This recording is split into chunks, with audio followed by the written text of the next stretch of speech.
Nah, pertama-tama saya harus buat disclaimer, kalau saya sebut ini antara peradaban Barat dan peradaban Islam, ini saya tidak bermaksud membuat dikotomi konfrontasional antara dua model peradaban ini. Ini adalah proses sejarah yang sebetulnya normal. Karena kalau kita telusur ke barat, kalau kita telusur ke sejarah yang lebih awal, barat jadi begitu itu karena penetrasi Islam. Eropa itu jadi kayak begini nih, awal mulanya karena penetrasi Islam di Kurtuba. Sebelum ada Islam di Kurtuba itu Eropa yo kelenek pol sudah. Jadi pendidik itu dalam tradisi pendidikan kita tidak boleh sembarangan. Pendidikan itu tanggung jawab lahir batin dunia akhirat sudah. Tidak bisa sembarangan. Lah tapi apa mungkin ini dikembangkan menjadi sistem yang masif? Ini juga satu persoalan.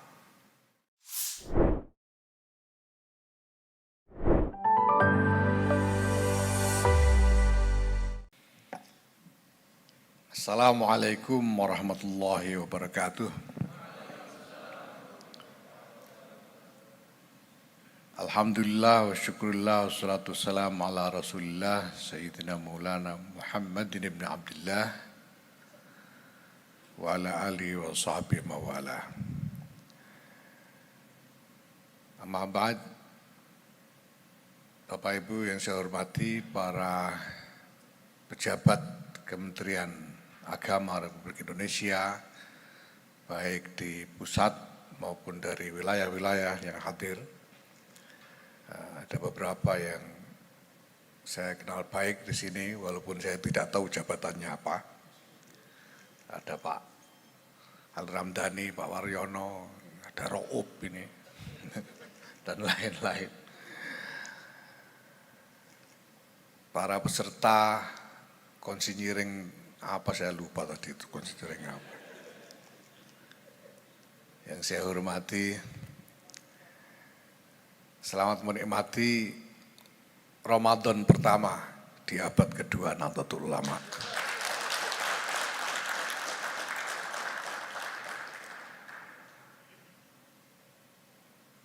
Ini kelihatannya pada sepandang saya datang ini. Sampai diajak nyanyi tadi itu. Ya, mudah-mudahan enggak digoreng di media sosial, ini ada Kemenak kok. Habis terawih dangdutan ini.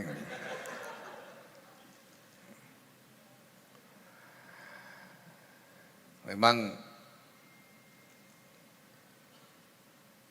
Pak Ro'ub ini saya pikir setengah ngawur ngundang saya malam ini.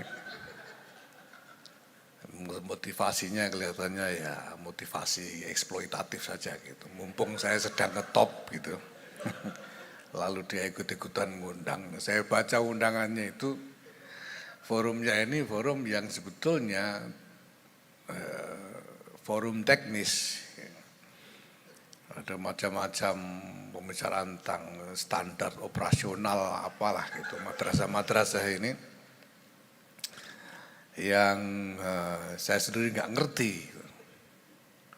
Karena ya saya ini bisa punya banyak atribut, soal peradaban, soal organisasi dan lain-lain, tapi jelas bukan soal pendidikan. Gitu. Ya. Karena bahkan guru saya sendiri, kiai saya sendiri,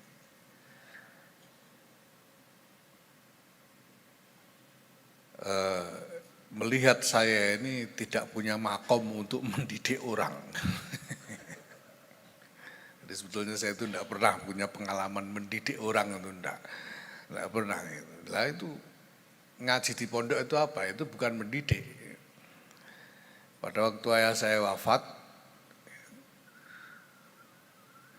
di kiai itu kan ada macam-macam. Ada kiai pemerintah, itu ada yang disebut kiai karena jadi anggota MUI misalnya. Ada yang dipanggil kiai karena memimpin demo. Ada kiai yang disebut kiai karena memang secara keilmuan maupun secara rohani memang punya kapasitas yang sangat kuat, sehingga kemudian oleh masyarakat diakui sebagai kiai.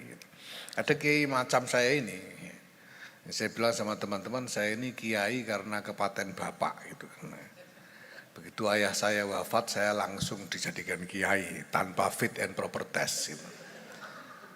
Nah, maka pada waktu ayah saya wafat itu kiai saya, Kiai Zainal Abidin Munawwir, menyempatkan diri, beliau datang awal ke Rembang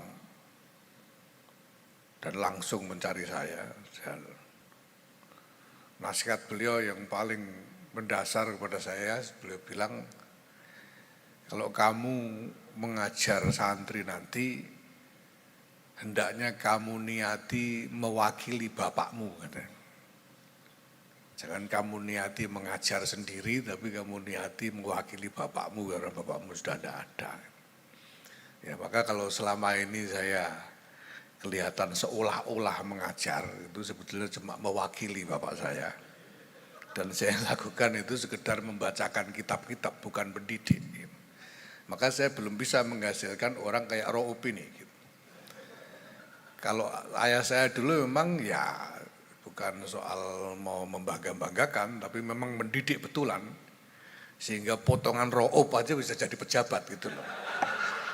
Ini karena hasil pendidikan yang paripurna. Ya, kalau lihat potongannya ya sebetulnya ya enggak bayangkan dulu itu bisa jadi pejabat begini.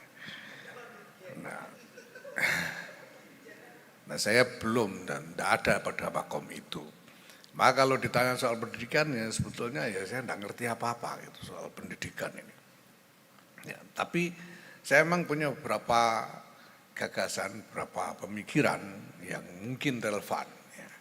Soal nanti nyambung apa enggak dengan forum ini ya terserah, salah sendiri yang ngundang gitu ya.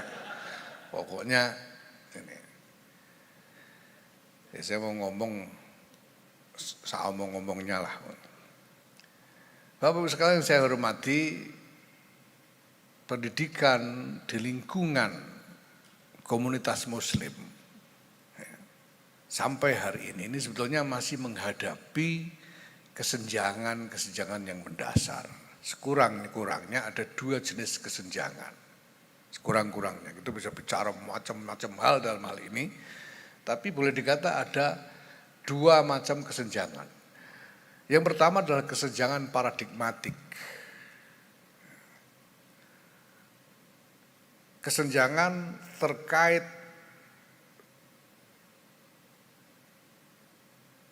asumsi-asumsi dasar dari pendidikan itu sendiri. Ya. Dan yang kedua adalah kesenjangan teknologi. Kesenjangan terkait instrumen-instrumen yang dipergunakan di dalam praktek pendidikan. Mulai dari model-model organisasi, model manajemen, sampai dengan peralatan-peralatan teknis lainnya. Nah ini kemudian masih ditambah dengan masalah-masalah yang muncul dari dampak respons terhadap kesenjangan-kesenjangan itu. Karena kesenjangan itu disadari kemudian direspons, dan responnya ini menimbulkan sejumlah dampak yang juga harus menjadi pemikiran kita. Nah, kesenjangan paradigmatik itu apa? Ini kompleks, kesenjangan paradigmatik ini sangat kompleks ya. Tapi ini kurang lebih merupakan, bisa kita katakan kurang lebih merupakan akibat dari perubahan berskala peradaban yang dialami oleh dunia, dan mau tidak mau juga menimpa komunitas-komunitas muslim di seluruh dunia. Dulu itu yang namanya ya pendidikan di kalangan muslim itu ya pendidikan, terutama pendidikan syariah. Dan itu menjadi paradigma yang diterapkan selama ratusan tahun. Pendidikan itu adalah pendidikan syariah. Syariah dalam pengertian yang luas. Dan pendidikan itu dipersepsikan sebagai operasi atau sebagai kegiatan yang tidak hanya merupakan kegiatan kognitif dalam pengertian transfer pengetahuan akli saja, tetapi dipersepsikan sebagai satu proses paripurna yang komprehensif menyangkut keseluruhan dimensi mental dari kemanusiaan. Nah, apalagi kalau ini kemudian kita bawa ke dalam tradisi asal, tradisi yang asli di dalam dunia pendidikan di tanah air, di Indonesia yang dulu Nusantara ini. Ini akan lebih kompleks lagi karena terkait dengan sejumlah asumsi-asumsi kultural. Nah, pendek kata, sebetulnya dulu itu kita punya paradigma pendidikan yang sama sekali berbeda dari apa yang kita persepsikan hari ini dan masih terus membekas dan sedemikian rupa sehingga membuat kita juga agak gagap menghadapi berbagai macam tuntutan masa kini. Karena bayang-bayang dari paradigma tradisional yang sudah begitu mapan selama ini. Nah, ini semua kesenjangan ini adalah bawaan dari perubahan berskala peradaban yang terjadi ketika tiba-tiba hampir seluruh dunia Islam kemudian berada di bawah dominasi dari peradaban yang telah menjadi pesaingnya selama berabad-abad, yaitu peradaban Barat. Dulu antara dunia Islam dengan dunia Barat ini terlibat persaingan yang sengit sekali, bahkan boleh dikata brutal selama ratusan tahun, antara lain diwakili oleh Turki Utsmani melawan kerajaan-kerajaan Kristen Eropa. Sebetulnya ada persaingan-persaingan lain menghadapi masyarakat peradaban yang lain selain Eropa atau Barat, yaitu seperti di India berhadapan dengan masyarakat Hindu di India oleh dinasti Mughal di India. Tapi hasil dari seluruh pertarungan itu dalam sejarah kemudian adalah ujungnya adalah dominasi dari peradaban Barat yang kemudian dirasakan secara tandas di dalam arena sosial politik setelah kekalahan Turki Utsmani dalam Perang Dunia Pertama. Tapi sebetulnya dominasi Barat, pengaruh besar yang tak terbendung, pengaruh tak terbendung dari peradaban Barat itu sudah terasakan jauh hari sebelum meletusnya Perang Dunia Pertama. Dan pendidikan menjadi salah satu tema utama dari kegelisahan yang muncul akibat merambahnya penetrasi dari peradaban Barat ke dalam dunia Islam ini. Itu sebabnya pada akhir abad ke-19 sudah muncul gerakan-gerakan tentang perlunya, gerakan-gerakan yang mengartikulasikan tentang perlunya satu wawasan baru di dunia Islam dan topik yang diangkat, topik utama yang diangkat adalah pendidikan. Yaitu misalnya gerakan yang diinisiasi oleh Jamaluddin Al-Afghani, yang kemudian diikuti oleh Rashid Ridho dan Muhammad Abduh. Ini adalah respons terhadap kegelisahan akibat penetrasi dari dunia barat dan kesadaran bahwa dunia Islam kalah. Dunia Islam kalah dari pengaruh peradaban barat. Dan itu kekalahan itu kemudian manifest betul sebagai hasil Perang Dunia Pertama. Kalau dari segi ukuran atau skala kekuatan personil militer, sebetulnya Turki itu jauh lebih besar dari Eropa. Jumlah tentara dan sebagainya. Tapi Turki Utsmani itu kalah karena kekalahan teknologi. Dan itu sudah kegelisahan yang lama dirasakan oleh para pemikir Islam sebelumnya. Kita tahu bahwa sejak saat itu lahir pemikir-pemikir baru sampai kepada zamannya Muhammad Iqbal dari Pakistan, sampai generasi yang belakangan seperti siapa itu di Iran itu, ya. Saya lupa namanya, dari Iran. Ya. Ini semua ini kegelisahan paradigmatik. Ali Syariati, ya. Ali Syariati dari Iran. Semuanya pemikiran tentang ini gimana Islam ini menghadapi dunia baru ini gimana? Dan kita harus mendidik umat Islam ini dengan pendidikan macam apa?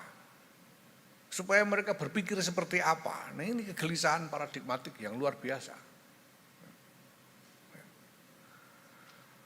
Nah, dalam konteks Indonesia, Bapak Ibu sekalian, ini saya mau lompat aja. Inisiatif untuk memulai suatu upaya mencari model pendidikan baru itu sudah muncul sejak awal abad ke-20. Kalau kita sekarang punya madrasah-madrasah di Kemenak ini, ya, NU punya Ma'arif, dan lain sebagainya, itu mulainya sudah sejak awal abad ke-20. Yang saya maksud di sini adalah upaya untuk menginisiasi rintisan sistemik. Jadi Bapak Ibu yang saya hormati, awal abad ke-20 itu pemerintah Hindia Belanda menerapkan apa yang mereka namakan sebagai politik etis. Yang salah satunya yang diantara manifestasi utama dari politik etis itu adalah memberikan pendidikan ala barat kepada orang-orang pribumi di Nusantara. Menyediakan pendidikan ala barat kepada orang-orang pribumi. Ya. Maka dibentuklah misalnya HIS Mulo itu ya, HIS Hollands Indische School. Mulo itu singkatan apa saya lupa. Sampai kemudian didirikan apa itu sekolah kedokteran yang kemudian mahasiswanya mendirikan Budi Utomo itu tahun 1908. Ini adalah penetrasi dari model pendidikan barat ke dalam komunitas tradisional Nusantara. Dan itu menciptakan kegelisahan luar biasa di kalangan para pemimpin Nusantara ini, ya, termasuk para elit keraton ya, pada waktu itu yang mereka sebetulnya merasa punya tanggung jawab ya, atas keberlangsungan dari tradisi Nusantara ini. Ya, maka pada sekitar ya pada awal abad ke-20 itu sendiri ya, ada inisiatif dari Keraton Jogja yang menurut sejumlah riwayat ini merupakan hasil komunikasi dengan berbagai keraton Islam lain di Nusantara seperti Ternate, Bone dan lain-lain, Kutai Kartanegara, yaitu inisiatif untuk mengirimkan kader agar menekuni upaya mencari model pendidikan baru untuk menanggapi penetrasi dari model pendidikan barat ini. Maka dikirimlah seorang santri yang sangat berbakat, namanya Muhammad Darwish, untuk belajar di Makkah, di Haram pada waktu itu, dan sebelumnya sudah dijalin komunikasi dengan guru yang akan dititipi di sana, yaitu Syekh Khotib Al-Minangkabawi, dengan pesan agar Muhammad Darwish ini diberi asupan pembelajaran tentang bagaimana melakukan reformasi pendidikan di lingkungan komunitas Muslim. Maka mengajilah Muhammad Darwish ini kepada Syekh Khotib Al-Minangkabawi dengan tambahan pembelajaran khusus. Jadi walaupun sebetulnya belajarnya itu kurang lebih bareng dengan Kiai Hasyim Asy'ari sebetulnya, sama-sama ngaji bareng di depan Syekh Khotib Minangkabawi ini, tapi Muhammad Darwish ini mendapat tambahan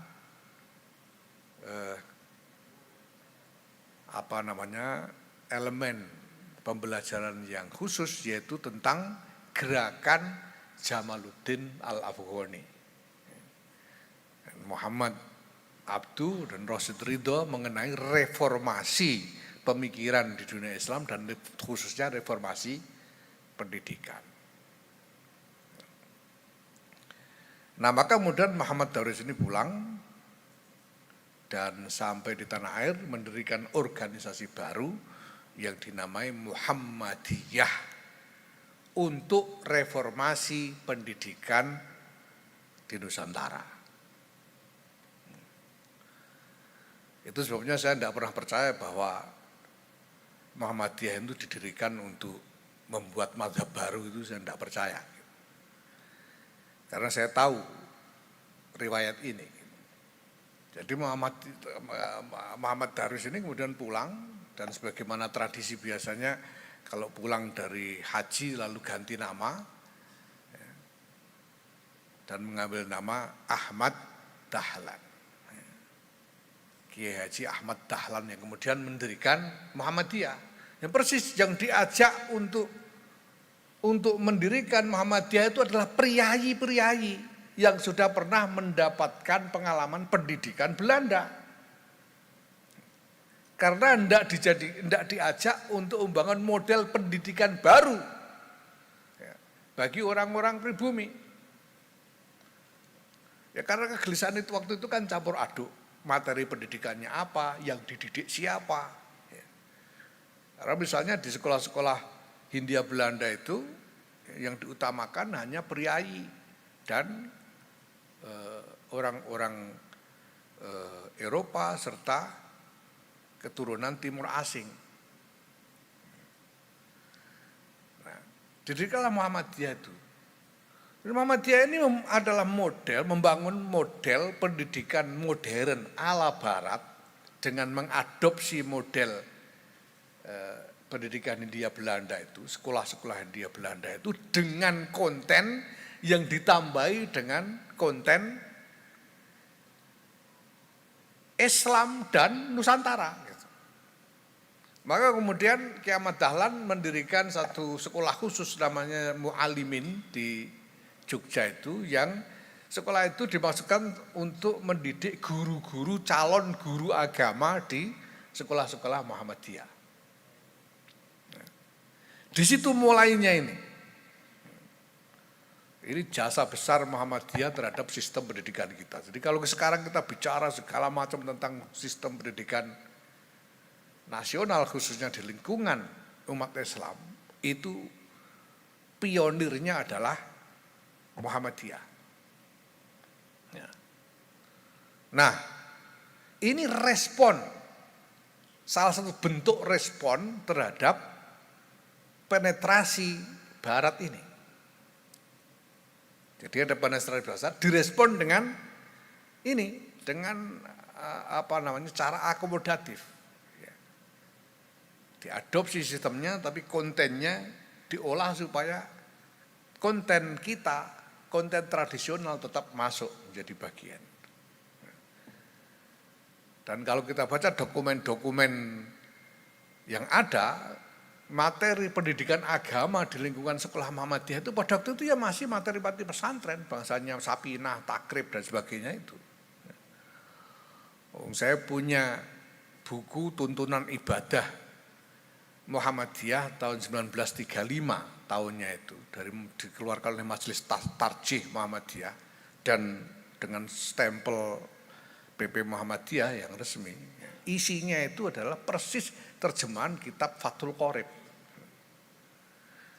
Terawih ya 23 rakaat itu, waktu itu gitu dulunya. Jadi betulnya ini melanggar khitoh itu, di kording gitu ya. Karena maksudnya memang reformasi pendidikan persis. Kalau kita bicara reformasi madrasah, ini sebetulnya kegelisahan yang pertama kali ditanggapi oleh Muhammadiyah pada waktu itu.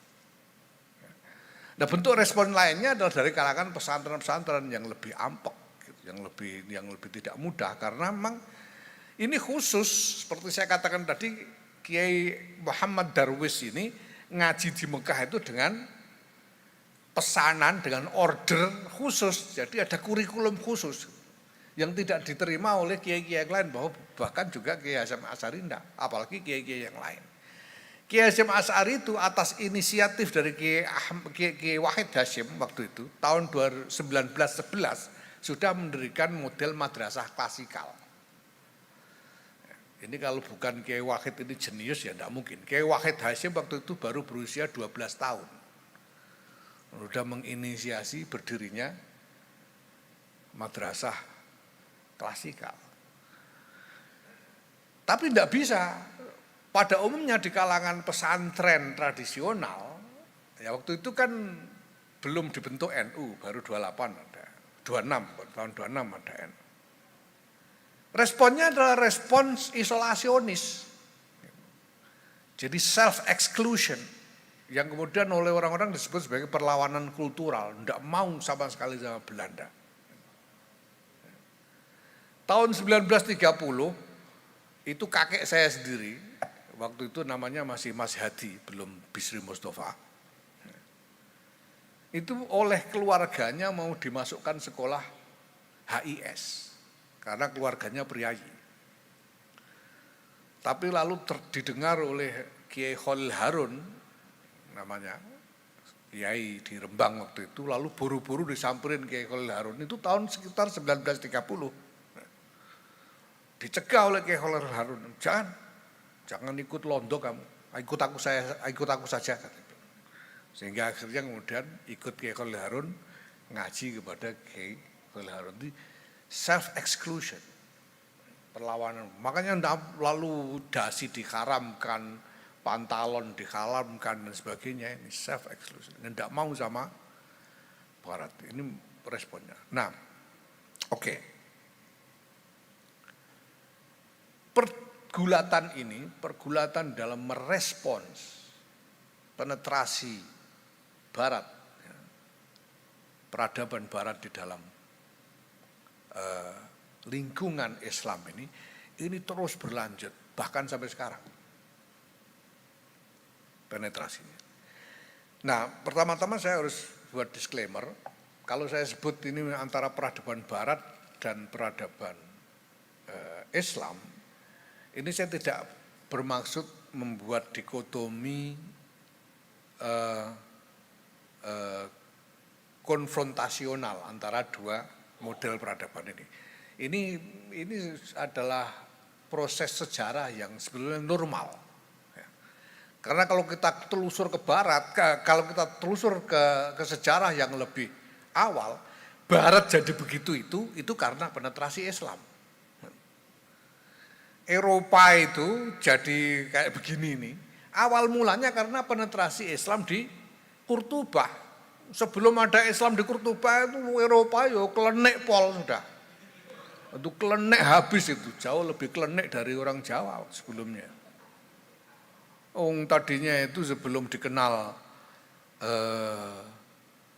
konunnya Ibnu Sina itu, ya, yang memperkenalkan metode pengobatan rasional itu yang enggak orang Eropa itu. Jadi ada kepercayaan misalnya di Eropa sebelum itu bahwa cara efektif untuk mengobati luka itu dengan membobok luka itu pakai teletong kering. Teletong itu kotoran sapi yang kering itu untuk mengobati luka. Ini kan tambah parah.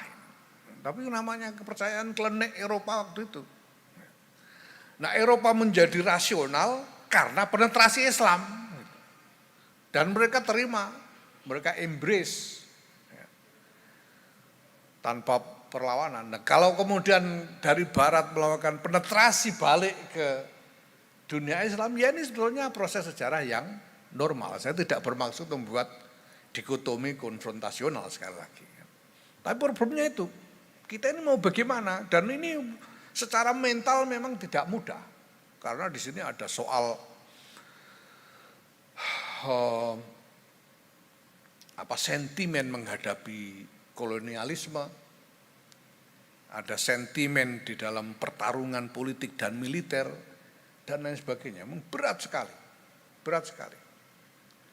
Tapi kita tahu bahwa dalam proses selanjutnya penetrasi ini tidak terbendung.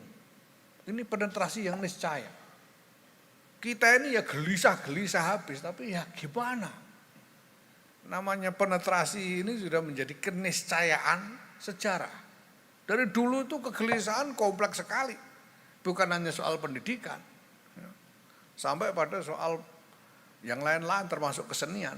Kita ingat dulu misalnya Bung Karno itu pernah mengecam apa yang dia sebut sebagai musik ngak-ngik-ngok dari Barat itu karena penetrasi The Beatles. Karena Beatles itu begitu populer sampai penetrasinya begitu kuat di sini. Dan Bung Karno melihat itu sebagai ancaman budaya dari Barat ke Indonesia. Maka Bung Karno waktu itu menyerukan perlawanan terhadap musik ngak-ngik-ngok. Nah, tapi kemudian ya gimana lagi sejarah sekarang ini kita udah tidak bisa lagi memendung ngak-ngik sampai selawat aja jadi ngak-ngik sini, tambah dangdut lagi, ini tambah gimana lagi ya. Ini proses sejarah yang normal, apa boleh buat. Nah, tapi kemudian kita masih belum selesai di dalam pergulatan ini terkait dengan paradigma. Kita mau pakai paradigma apa ini? Karena kita punya kesadaran bahwa paradigma tradisional kita itu memiliki kekuatannya sendiri. Paradigma tradisional kita ini memang kuat sekali, kuat sekali. Di salah satu buktinya saya sebut tadi ya Roop ini produk Lunes Batir Roop kok bisa jadi begini. Ini kalau bukan karena paradigma pendidikan tradisional susah. Ini saya bukan soal bangga membangga ya. Itu memang dulu ayah saya mendidik betul. Santri itu orang per orang, saya sudah tidak sanggup lagi. Ya. Dulu ya saya menerima cara pendidikan yang sama dari kiai-kiai saya, tapi saya sendiri untuk mempraktekkan mendidik orang masih gelagapan, karena saya belum sampai kepada makom itu. Ini paradigma tradisional. Jadi gampangannya mendidik itu bukan hanya mengajarkan secara kognitif materi-materi pengetahuan, tapi juga melakukan tarbiyah ruhaniyah. Melakukan tarbiyah ruhaniyah. Jadi campur suwuk gampangannya itu. Ngajar itu campur suwuk. Ro'ob itu kalau enggak disuwuk enggak bisa jadi begini. Ini campur suwuk. Nah, ini paradigma tradisional, memang begitu. Jadi pendidik itu dalam tradisi pendidikan kita Tidak boleh sembarangan. Pendidikan itu tanggung jawab lahir batin dunia akhirat sudah. Tidak bisa sembarangan. Lah tapi apa mungkin ini dikembangkan menjadi sistem yang masif? Ini juga satu persoalan. Ini baru soal itu. Kemudian soal konten, apa yang harus kita ajarkan sebagai konten pendidikan kepada anak didik? Kalau kita mau mengajarkan agama kepada anak didik itu agama yang macam mana? Agama dalam wawasan yang seperti apa? Ini juga pertanyaan penting. Kenapa? Karena dunia berubah. Sampai sekarang saya melihat di dalam lembaga-lembaga pendidikan Islam, konten pendidikannya, kurikulumnya, bahan ajarnya, itu masih bahan ajar dari abad pertengahan. Buktinya, ya sampai sekarang di pondok-pondok pesantren ya masih ngajinya Sapinah, Takrib, Mu'in, dan seterusnya. Di madrasah-madrasah Kemenak ini, lawang yang bikin kurikulum juga tadinya ngajinya itu, akhirnya kurikulumnya jadinya itu juga. Gitu. Kontennya itu masih merujuk kepada wawasan dari abad pertengahan, termasuk persepsi-persepsi tentang berbagai hal. Antara lain persepsi tentang kelompok-kelompok yang berbeda. Jadi kalau kemudian kita sekarang ngomong soal moderasi agama, soal intoleransi, ya masyarakat kita intoleran karena dari kecil diajar untuk intoleran, mau apa? Saya itu dari umur 7 tahun, 8 tahun udah ngaji Khulasoh Nurul Yakin. Khulasoh Nurul Yakin itu isinya pembukuan perang. Jadi kayak debit kreditnya perang zaman Kanjeng Nabi itu. Ini perang ini yang mati berapa, yang luka berapa, bisa menawan berapa, ghanimahnya berapa. Gitu. Itu isinya. Sehingga ada mindset konflik yang sudah ditanamkan sejak kanak-kanak. Ini Bapak Ibu sekalian bisa lihat itu, kurikulum madrasah kita ini sejak RA, MI sekarang malah ada yang lebih nemen lagi, yang RA diajarin karnaval bawa bedil-bedilan sambil takbir itu segala macam itu. Ada macam-macam lah kita lihat. Jadi wawasannya masih wawasan abad pertengahan, sementara kita sudah masuk perubahan peradaban yang fundamental sekali. Nah ini kita harus pikirkan, ya saya tidak akan bicara lebih lanjut tentang kita harus kemana. Tapi kalau kita mau bicara soal harmoni peradaban, ya, yang membingkai berbagai isu tentang toleransi, tentang kesetaraan antar kelompok identitas, ya, tentang hubungan koeksistensi damai dan sebagainya, itu sebetulnya harus dimulai dari konten pendidikan, khususnya pendidikan agama. Anak-anak kita itu kita ajari apa di dalam beragama ini. Nah, oke. Yang kedua, kesenjangan kedua itu adalah kesenjangan teknologi. Yang seperti saya katakan sudah jadi kegelisahan yang lama sekali dan sampai sekarang ya kita tiba-tiba sudah jauh sekali jaraknya dari tuntutan adopsi teknologi yang sekarang berkembang. Di sini ini madrasah-madrasah kita ini ya, TPA kita ini masih pakai Iqra. Di tempat lain sudah pakai artificial intelligence. Gimana kita mau ngejar ini? Jauh sekali kesenjangannya. Ya, nah kalau sampean mau bicara soal reformasi madrasah, gimana kalau nggak ngomong soal ini? Gimana caranya mengadopsi teknologi ini? Ya. Nah, Ini hal yang harus dipikirkan dan menjadi kesadaran kita ketika kita hendak menggagas, hendak merancang satu reformasi di madrasah-madrasah kita. Karena reformasi itu memang kebutuhan yang niscaya. Tidak bisa memang harus reformasi, apa boleh buat. Kita butuh reformasi pendidikan agama. Nah, masalah kesenjangan itu kita belum ketemu model solusinya, itu sudah disusul dengan dampak dari bentuk-bentuk responnya. Dampak dari bentuk respon self exclusion itu masih ada sampai sekarang. Masih ada, sampai tahu lah, bisa lihat itu. Sejumlah kiai di lingkungan NU itu masih, pokoknya kalau barat ya sudah pokoknya. Apa namanya? Adu hukum, aduullah lah pokoknya gitu. Itu masih begitu toh, artikulasinya masih banyak seperti itu. Dan berdampak pada kesulitan kita untuk membangun, terus terang saja membangun misalnya stabilitas politik, itu ada dampak. Kenapa kemarin laku politik identitas itu? Karena masih ada ini. Masih ada wawasan segregatif antara apa yang dianggap sebagai lingkungan Islam dan lingkungan non-Islam.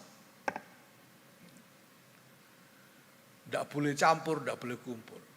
Apalagi kok itu, wong laki-laki perempuan aja masih ada sampai sekarang. Segregasi itu. Dan kita harus tentukan sampai di mana kita mau lakukan perubahan dalam soal ini.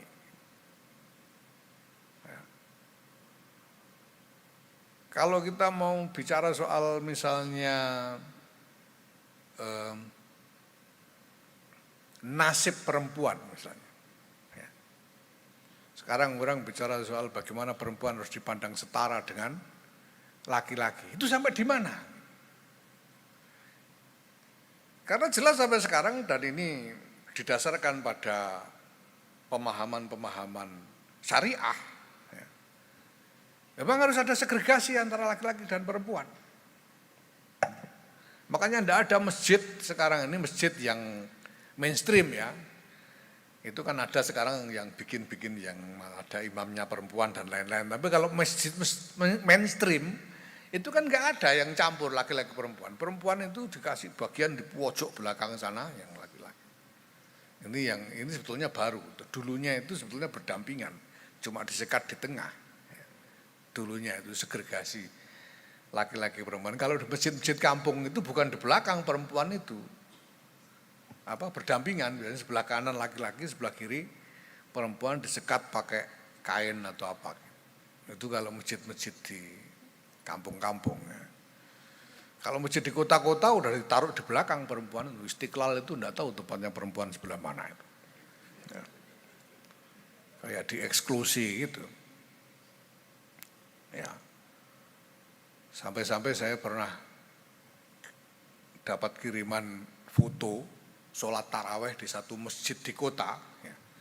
Itu bagian perempuan tuh penuh berdesak-desakan di tempat yang sempit, sementara di tempat laki-laki yang luas itu nggak ada orangnya. Taraweh. Nah ini kita mau sampai di mana? Ini harus dipikirkan. Nah, dan ini masalahnya mendalam sekali. Makanya PBNU kemarin menggagas muktamar internasional fikih peradaban, menggagas tema fikih peradaban karena ini. Dan ini kami rancang sebagai kegiatan yang jangka panjang, reguler, karena ada banyak sekali topik yang harus kita address. Nah sekarang dampak responnya. Kita ini, misalnya salah satu dampak responnya ya, kita ini kan kita ini merasa bahwa pendidikan agama yang sebetulnya kita sudah punya tradisi kita sendiri dalam soal ini. Ya. Tadinya kan kita punya tradisi kita sendiri. Bahkan pendidikan itu ya pendidikan agama.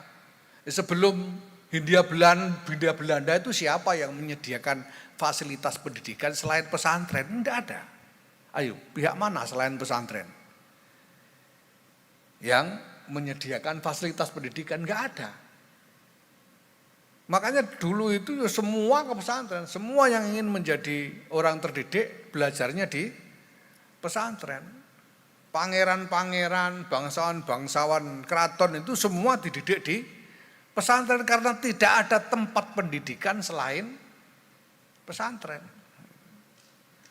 Ya, kalau ndak ikut ngaji di pesantren ya jadi orang bodoh gitu aja dulu.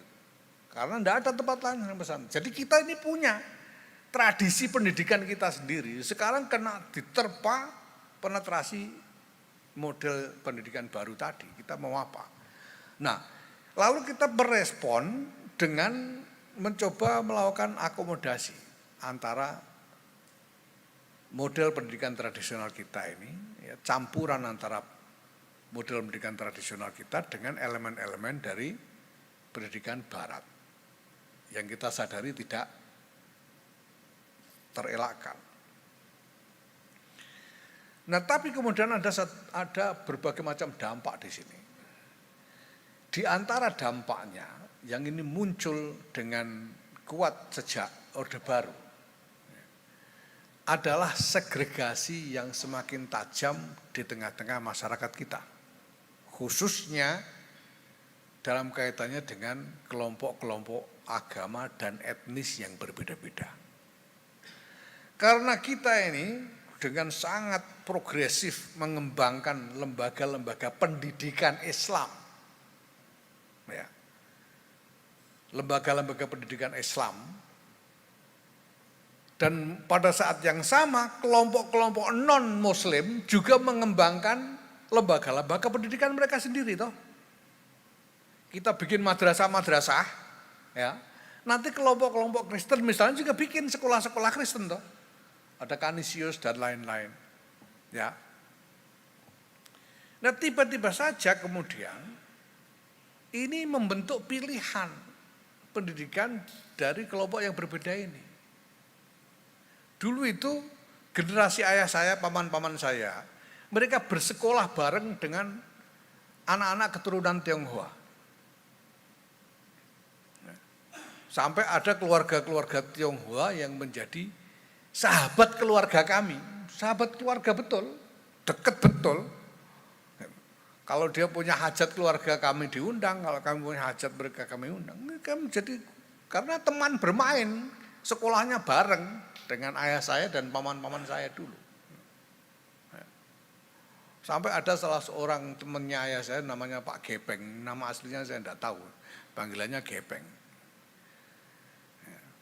Satu kali ini setelah ayah saya wafat, saya sama Pak Gepeng ini mau bikin kegiatan bersama lah antara orang-orang etnis Tionghoa dengan kelompok Islam, dengan NU dan lain-lain gitu ya.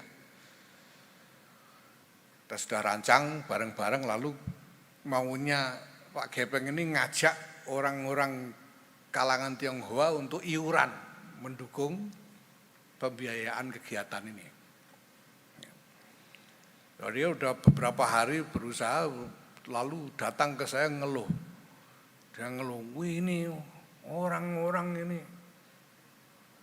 saya ajak iuran untuk kegiatan bagus begini untuk kepentingan bersama susah sekali ini gimana dasar Cina saya bilang begitu dia. Lalu saya ketawa lalu Pak sampai dewe pora Cina aku bilang gitu sampai dia sendiri lupa kalau dia itu juga Cina gitu karena saking akrabnya. Nah saya sendiri generasi saya tidak pernah punya teman dari keturunan Tionghoa sampai saya kuliah. SD tidak ada, di SMP tidak ada, di SMA tidak ada keturunan Tionghoa. Karena tiba-tiba ketika Kristen, Katolik dan lain-lain bikin sekolah-sekolah mereka sendiri, anak-anak keturunan Tionghoa ini disekolahkan di sana. Enggak ada lagi yang sekolah di sekolah negeri, campur sama pribumi-pribumi ini tidak ada. Sehingga apa? Dengan demikian sekolah agama ini menimbulkan dampak segregasi. Sejak kanak-kanak, segregasi sosial sejak kanak-kanak. Bahkan di sekolah negeri sendiri ada nuansa segregasi, khususnya ketika pelajaran agama.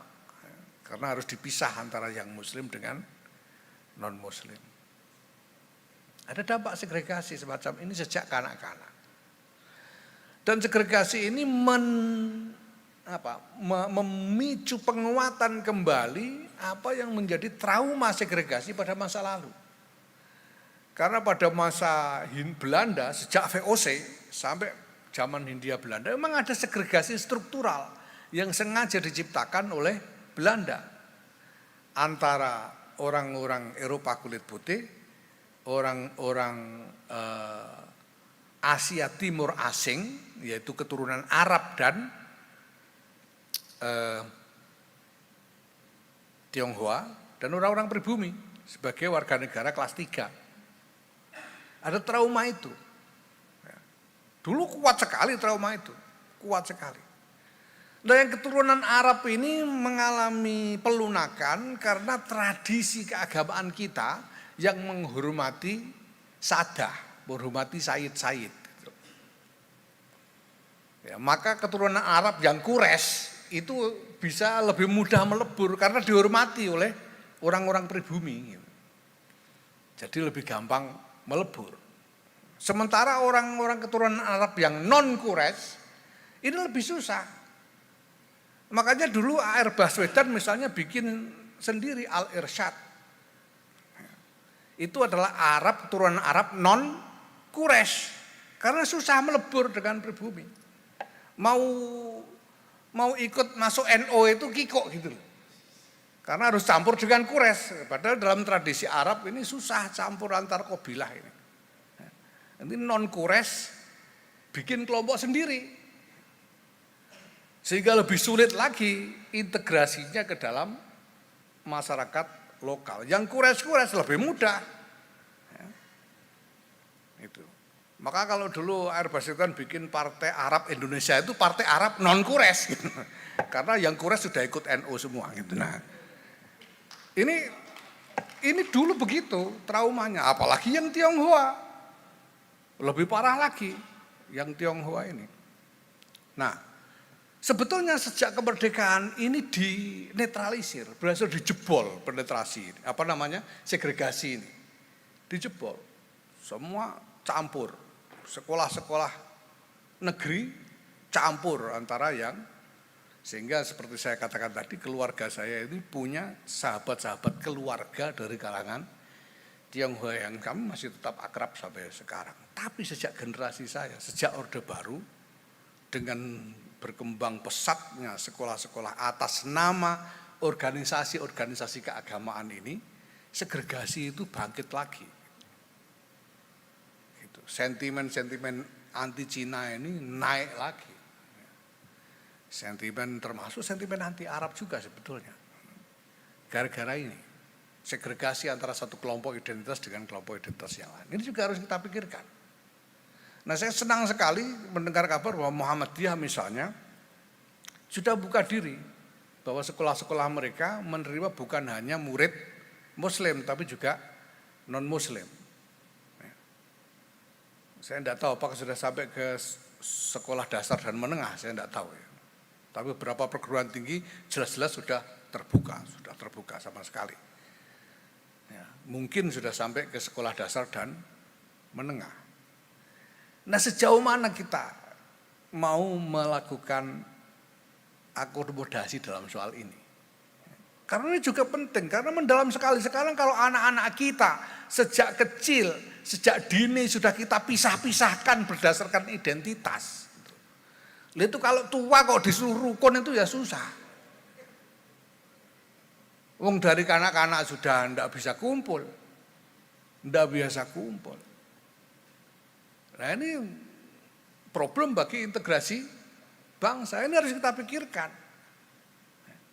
Nah, tapi kalau kita mau address ini sampai kemana nanti? Nah, saya kira ini adalah topik-topik yang mendasar, yang relevan di dalam soal reformasi madrasah ini. Pantas enggak misalnya madrasah-madrasah ini menerima keturunan Tionghoa, menerima murid-murid Hindu misalnya gitu. Ya gimana caranya gitu. Gimana caranya? Tapi jelas bahwa bangsa kita itu butuh satu strategi untuk perkuat integrasi sosial dari masyarakat kita yang super heterogen ini. Ini harus kita pikirkan. Nah, Bapak sekalian, ya bukan maksud saya mau nambah sepaneng kepada forum ini, tapi ya saya sendiri saya diundang dan ini yang saya pikirkan kalau berbicara tentang bagaimana kaitan antara peradaban dengan pendidikan ini. Pendidikan itu jelas elemen paling mendasar yang pertama kali harus diadres di dalam strategi peradaban. Nah, sekarang kita mau peradaban yang macam mana? Dan untuk peradaban yang kita inginkan itu kita butuh model pendidikan seperti apa. Nah, mudah-mudahan Ramadan ini memberi berkah kepada kita, berkah futuh untuk kita semua sehingga kita bisa menemukan gagasan-gagasan yang bernas, yang relevan, yang bisa diterapkan, yang applicable dan yang workable, yang bisa dilakukan terkait dengan kebutuhan reformasi madrasah ini. Terima kasih atas kesempatan ini. Selamat bekerja. Mudah-mudahan menghasilkan hal-hal yang bermanfaat untuk kita semua. Allahul muwaffiq ila aqwamit thoriq. Wassalamualaikum warahmatullahi wabarakatuh.